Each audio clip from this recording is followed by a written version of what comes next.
स्नेहर पिला माने आज एक प्रश्न प्रहेलिका जानिमा ढगढमाली। प्रश्नटी है घर गोटे 12 बखरा, 3 सिपाही राति दिन दियंती पहरा।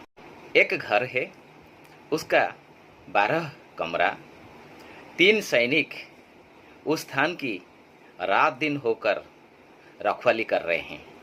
इसका मतलब क्या है? पिला माने यार उत्तर है घंटा। घंटाटी एक घर सदृश। एथिरे 1 रु 12 जाए संख्या 12टी बखरा।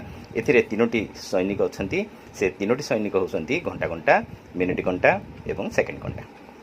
ए माने राति दिन अविश्रांत याकू पहरा दियंती, तेणु यार उत्तर है घंटा। हिंदी में इसका मतलब है ये एक घर सदृश है। घड़ी, घड़ी का अंदर 1 से 12 तक संख्या 12 कमरा है। इसका अंदर 3 सुई है, 1 घंटा का सुई, 1 मिनट का सुई, 1 सेकंड का सुई। वो तीनों सैनिक समान है। वो रात दिन गोल गोल घूमकर उसको रखवाली कर रहे हैं। इसका उत्तर है घड़ी या घंटा, वॉच। पिला माने केमती लागला प्रश्न प्रहेलिका और ढगढमाळीटी ताकू मन रखिबो एवं समस्त को शेयर करिवो। Best of luck to you all.